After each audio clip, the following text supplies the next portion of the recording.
Hello students, welcome to my channel. I am Rashmi, your maths teacher. तो स्टूडियो हम देखते हैं हमारे चैप्टर इंटीग्रेशन का एग्जांपल नंबर 9। तो अभी जैसे मैंने एग्जांपल 8 में आपको बताया था, जब भी आपको डिनोमिनेटर में कोई भी क्वाड्रेटिक फॉर्म दिखती है, मतलब आपको एक्स स्क्वायर दिख जाए ना, तो समझ जाना कि ये जो हमारे 6 फॉर्मूलाज है, इन्हीं में से किसी एक फॉर्मूले से ये क्वेश्चन आपके सॉल्व हुए। क्योंकि इंटीग्रल चैप्टर जो है बहुत बहुत बड़ा चैप्टर है। अगर आप स्ट्रैटेजी से नहीं करोगे, समझोगे, तो आप वहाँ एग्जाम में क्वेश्चन अटेंड नहीं कर पाओगे। तो आपको बस यही सोचना है कि डिनोमिनेटर में मुझे एक्स स्क्वायर दिख गया, दैट मीन्स ये इन्हीं 6 फॉर्मूला से सॉल्व होगा। तो ये जो 6 फॉर्मूला है, इसमें या तो x square plus a square है, x square minus a square है, या a square minus x square है। 3 पे रूट नहीं है, 3 पे रूट है। तो यहाँ में जो रूट नहीं है वो करना है, और वही या तो आपको इसको x square plus a square में चेंज करना है, या x square minus a square में, या a square minus x square में। इनमें से किसी 3 में से एक में इसको चेंज करना है। तो डिनोमिनेटर को ही हम यहाँ पे लेके चलते हैं। एक्स स्क्वायर माइनस 6x है, तो इसको मैं क्या ऐसे लिख सकती हूँ, 2 इंटू 3 इंटू एक्स लिख सकते हैं, प्लस आपका 13 हो गया। 6 को हम लिख सकते हैं कि ये 2ab की फॉर्म है। तो आप देखो ए स्क्वायर माइनस 2ab मुझे यहाँ पे मिल गया, तो इसका मतलब यहाँ पे बी स्क्वायर होना चाहिए, तो बी यानी कि 3 का स्क्वायर होना चाहिए। तो मैं इस 13 को ऐसे स्प्लिट कर सकती हूँ, 3 का स्क्वायर 9 हो गया, और फिर इसमें कितना ऐड करेंगे कि 13 बनेगा, 4 ऐड करने पे बनेगा। तो 13 को मैंने ऐसे स्प्लिट कर लिया कि मेरी इसी टर्म में से मुझे यहाँ पे पहला स्क्वायर की फॉर्म में मिल जाए। तो इसका मतलब अब हम यहाँ पे क्या लिख सकते हैं, एक्स स्क्वायर माइनस 2 इंटू ए इंटू बी प्लस 3 का स्क्वायर प्लस 4 हम लिख सकते हैं, और 4 को हम यहाँ पे क्या लिख सकते हैं, 2 का स्क्वायर लिख सकते हैं। तो ये एक स्क्वायर बन गया, ये एक अलग स्क्वायर बन गया। तो ये आपका क्या बन गया, a square minus 2ab plus b square क्या होता है, ए माइनस बी का होल स्क्वायर, और ये आपका यहाँ पर बन गया 2 स्क्वायर। तो हमने इसको a square plus b x square plus a square की फॉर्म में हमने इसको चेंज कर दिया। तो ये वाला फॉर्म हमारा यहाँ पर आ गया। तो इसमें से अब आप यहाँ पे लिख लो कि हम इसको लिख सकते हैं इंटीग्रल 1 अपॉन एक्स माइनस 3 का होल स्क्वायर प्लस आपका 2 स्क्वायर, और ये dx हो गया। तो इसका तो हमें फॉर्मूला पता है, ये रहा हमारा फॉर्मूला। कौन सा वाला, ये रहा, ये हमारा प्लस वाला ही बना ना, yes, x square plus a square वाला बना। तो 1 अपॉन ए tan इनवर्स एक्स अपॉन ए प्लस सी आपका यहाँ पे आ जाएगा। तो आपको बुक में x माइनस 3, क्योंकि यहाँ पे एक ही टर्म होनी चाहिए, तो उन्होंने उसको x माइनस 3 को t लेके किया है। आप भी वैसे ही सॉल्व कर लेना, बट मैं अभी x की जगह x माइनस 3 तो डायरेक्ट फॉर्मूला लग करके सॉल्व कर रही हूँ। या ऐसे भी करोगे तब भी आपका यहाँ रॉन्ग नहीं करेंगे। तो 1 अपॉन ए, फॉर्मूला 1 अपॉन ए, तो ए की जगह पे क्या है 2, फिर tan इनवर्स x अपॉन ए, एक्स की जगह पे कौन है, तो x माइनस 3, और a की जगह पे कौन है 2, तो ये आपका प्लस हो गया c। This is your answer. अब जो बुक में किया हुआ है वो कैसे किया हुआ बता देती हूँ। उन्होंने x माइनस 3 को यहाँ पर t लिया है, तो dx इक्वल टू आपका dt हो गया। तो अब आप इंटीग्रेट करोगे तो ये x माइनस 3 की जगह ये हो गया t square plus 2 square dt हो गया। तो ये वही आएगा 1 अपॉन 2, a की जगह 2 है, और ये tan inverse t upon 2 plus e. अब आप t की जगह वैल्यू रख दो, तो 1 upon 2 tan inverse x minus 3 upon 2 plus c. तो ये आपका सॉल्व करने का तरीका है, बट आप ये ऐसे करोगे डायरेक्ट तब भी सही है, फॉर्मूला साइड में लिख देना, और ऐसे करोगे तब भी आपका सही है। चलो सेकंड पार्ट देखो इसका। तो सेकंड पार्ट में हमें इंटीग्रेट करना है 3x square plus 13x minus 10। आपको एक्स स्क्वायर दिख गया, दैट मीन्स वही 6 फॉर्मूला है, उसी से ये सॉल्व होगा। तो हमें इसको अगेन वही 3 जो हमने लिए थे, x square plus a square, x square minus a square, या a square minus x square की फॉर्म में इसको हमें यहाँ पर चेंज करना है। तो एक बात यहाँ पे ध्यान रखना, आपने क्लास 10th में कंप्लीटिंग द स्क्वायर मैथड पढ़ा है, तो वही मेथड हमें लेना है। तो यहाँ देखो कहीं पर भी x के साथ में कोई भी कॉफिशिएंट मल्टीप्लाई में नहीं है, कि कहीं पर भी यहाँ पे एक्स स्क्वायर के साथ में कोई प्रोडक्ट की फॉर्म में है, तो नहीं है। तो दैट मीन्स यहाँ पे भी एक्स स्क्वायर के प्रोडक्ट में 3 नहीं होना चाहिए, है ना, क्योंकि हमें अपने क्वेश्चन को जो आपका फॉर्मूला है उसकी फॉर्म में चेंज करना है, जिसके फॉर्मूलाज हमें इंटीग्रेशन के पता है। तो एक्स स्क्वायर के प्रोडक्ट में कुछ नहीं होना चाहिए, तो इसका मतलब 3 हमें यहाँ से हटाना पड़ेगा। तो पहले 3 को हटाते हैं। तो क्या करें, 3 को यहाँ से कॉमन ले लें। आप यहाँ से 3 को कॉमन ले लो, तो ये यहाँ तो इसके पास था, तो ये एक्स स्क्वायर रह गया। यहाँ 3 नहीं है कि बाहर आ जाए ना, 3 की टेबल में 13 आता है, तो 13/3x हो गया। और यहाँ भी ऐसे ही है, 10 3 के टेबल में 10 भी नहीं आता, तो जब नहीं आता तो उसके डिवाइड में ये चले जाएंगे। यहाँ है तो बाहर आ गया, यहाँ नहीं है तो आपका डिवाइड में आ गया, तो ये आपका यहाँ पे हो गया, ठीक है। बट अभी भी स्क्वायर की फॉर्म में नहीं चेंज हुआ, तो अब हमें यहाँ पे जब फ्रैक्शन नहीं था ऊपर, तो हमने इसी नंबर को 2ab की फॉर्म में चेंज कर दिया था। लेकिन यहाँ पे तो फ्रैक्शन है, तो फ्रैक्शन की फॉर्मूले में आप यहाँ देखो, जो भी x का कॉफिशिएंट होगा, जैसे यहाँ x का कॉफिशिएंट 13/3 है, इसका हाफ कर दो, इसका क्या कर दो, हाफ। तो ये कितना हो गया, 13/6 हो गया। तो इसके होल स्क्वायर को आपको ऐड एंड सब्ट्रैक्ट करना पड़ेगा। ये हमने क्लास 10 में पढ़ा है, ये कोई नई चीज़ यहाँ पे नहीं देख रहे। तो यहाँ पे इसका मतलब 13/6 का होल स्क्वायर इसमें ऐड भी करेंगे और इसमें से सब्ट्रैक्ट भी करेंगे। तो ये x² हो गया, फिर ये 13/3x हो गया, फिर हम यहाँ पे करेंगे 13/6 का होल स्क्वायर हम ऐड भी करेंगे और 13/6 के होल स्क्वायर को हम यहाँ पे सब्ट्रैक्ट करेंगे और माइनस का 10/3 हो गया। तो ये जो फर्स्ट 3 है ये आपके यहाँ पे a + b के होल स्क्वायर को बना देंगे। तो ये 3 हो गया। अब इसमें हम लिख सकते हैं x + 13/6 का होल स्क्वायर हो गया। अब इसको सॉल्व करेंगे तो हमें यहाँ पे b² भी मिल जाएगा। यहाँ आपको देखने की जरूरत ही नहीं है, 2ab बनाने की जरूरत नहीं है। a² है, b² है, तो a यहाँ से मिल जाएगा, b यहाँ से मिल जाएगा। तो ये आप यहाँ पे a + b का होल स्क्वायर डायरेक्ट लिख देना। अब हम इसको सॉल्व करते हैं, तो 13 का स्क्वायर यहाँ साइड में सॉल्व कर लेते हैं। ये 169, 6 का स्क्वायर 36 हो गया, माइनस का 10/3 हो गया। एलसीएम आपका 36 आ गया, ये 169 ही रहेगा।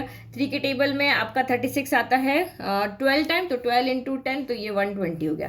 तो 169 में से, अच्छा दोनों नेगेटिव है, सॉरी यहाँ भी नेगेटिव है, यहाँ भी माइनस माइनस प्लस हो जाएंगे, तो ये आपका 189 हो गया नेगेटिव का, डिवाइड बाय 36 हो गया। तो 189 को हम क्या लिखते हैं, 189 17 का स्क्वायर होता है, तो ये 17/6 का क्या बन गया, होल स्क्वायर बन गया।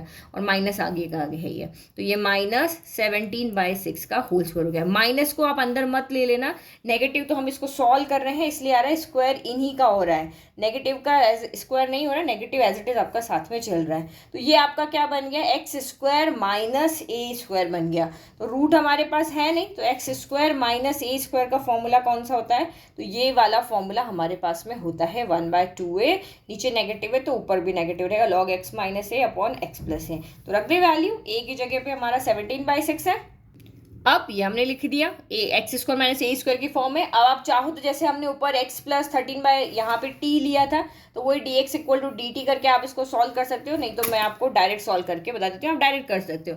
तो 1/3 हमारा एज इट इज, जो हमारा फॉर्मूला होता है उसके अकॉर्डिंग 1/2a, तो ये 1/2 हो गया। a कौन है, तो a हमारा यहाँ पे 17/6 है।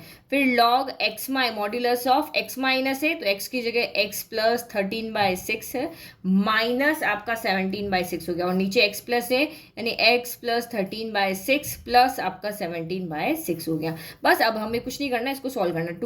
3 2 6 हो गया, 6 से ये 6 कैंसिल हो गया, तो यहाँ पे 1/17 बच गया, और ये लॉग बच गया मॉड्यूलस। फिर आपका देखो 17 में से 13 गया तो माइनस का 4 बचेगा, तो ये आपका x - 4/6 हो गया, और ये x प्लस, तो ये आपका 17 + 13 कितना हो गया, 30 हो गया, तो ये आपका 30/6 बच जाएगा। तो मैं इस 6 से 30 को नहीं कैंसिल कर रही हूँ, अच्छा हम इंटीग्रेट कर चुके हैं, प्लस ही आएगा, क्योंकि ऊपर वाले 6 से नीचे वाला 6 यहाँ पे एलसीएम लेने पे कैंसिल हो जाएगा। तो आप यहाँ पे एलसीएम लोगे 6 का, तो ये क्या हो जाएगा, 6x - 4 हो जाएगा, और नीचे 6x - 30 हो जाएगा, और डिनोमिनेटर से डिनोमिनेटर आपका कैंसिल हो जाएगा। ठीक है, अब आपको जो बुक में आंसर दिया है ना, वो बहुत डिफरेंट आंसर है। फाइनल आंसर लाने के लिए आपको इतना ज़्यादा कुछ करने की जरूरत नहीं, आपने सिंपल सॉल्व कर लिया, हो गया। अब आप ज़्यादा से ज़्यादा क्या कर लो, ऊपर से 2 कॉमन ले लो, नीचे से 2 कॉमन ले लो, कैंसिल कर लो। अब उन्होंने वहाँ पे 2 कॉमन नहीं लेके 6 कॉमन लिया, फिर लॉग को 2 में चेंज किया, तो इतना आपको बुक के अकॉर्डिंग आंसर देने की जरूरत नहीं है। यह आपको इंटीग्रेट करके दिखाना है बस, ये नहीं कि as it is NCERT book का आंसर आपको वहाँ छाप के आना है। ये आपका फाइनल आंसर है। ज़्यादा से ज़्यादा हम इसको एक और लिख सकते हैं, 1/17 लॉग मॉड्यूलस, ऊपर से 2 कॉमन लिया तो 3x - 2 हो गया, नीचे से भी हमने 2 कॉमन लिया, क्योंकि 2 से 2 कैंसिल हो रहा है, इसीलिए हमने ऊपर नीचे 2 कॉमन लिया, तो यहाँ 3x - कितना हो जाएगा, 15 हो जाएगा, प्लस ये, दैट्स इट, ये आपका आंसर हो गया।